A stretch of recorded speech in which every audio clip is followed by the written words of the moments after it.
Another thing that I'm interested in is that so you worked on this problem of super fluidity, Yes.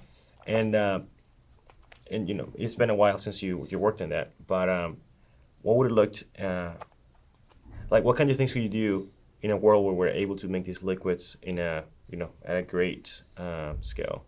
On a large scale, what sort of things could we do? Well, I think one thing one could probably do, although there are easier ways to do it, are to exploit the properties of superconductors in an everyday context. Right now, I should explain. Until until 1986, it was thought that superconductivity was a phenomenon which only occurred at very low temperatures, and therefore, to stabilize it and maintain it, you have to use liquid helium, and superfluid helium, in fact. Nowadays, we know that superconductivity actually occurs under ambient conditions, roughly atmospheric pressure and so forth. It occurs at quite high temperatures, at half of room temperature. And so there are other ways of getting it. We can, for example, we can use liquid nitrogen rather than liquid helium, and liquid nitrogen is not superfluid.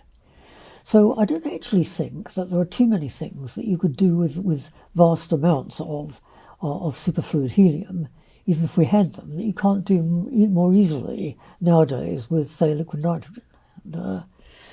And then, so let's talk a little about those. I don't know if you've seen demonstrations of superconducting levitation. Right. Yeah. Right? Mm-hmm. I've done a few myself at the farmers market, and that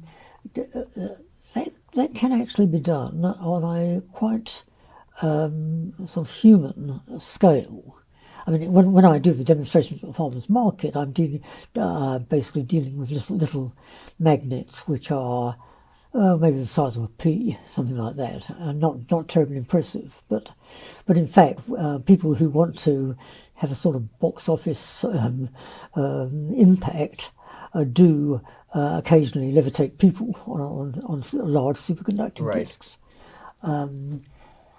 So I think almost certainly it's going to be possible to develop that further, and you can imagine a future in which, for example, transport systems use that.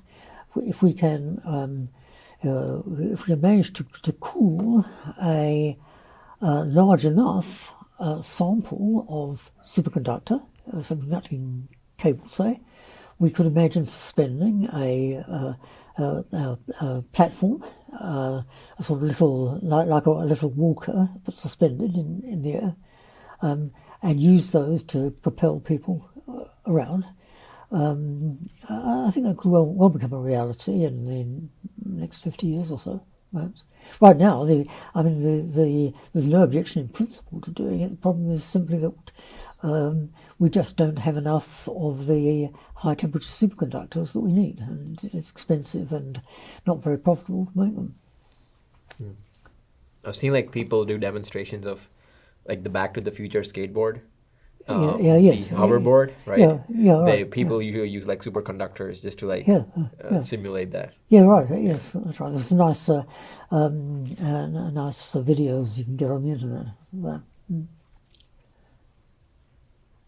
Yeah, that could be an interesting future where you can use when these materials get cheap enough and available enough that you can create this new type of transportation. Yeah. So it's something to look out, to be looking as the future continues. Yeah, I mean that's just one possible application.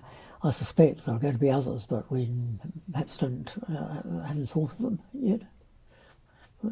Are such applications being worked on campus? Do we have a big enough group or?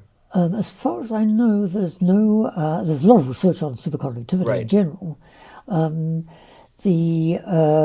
As far as I know, We don't have any research on sort of large scale cable applications and so forth.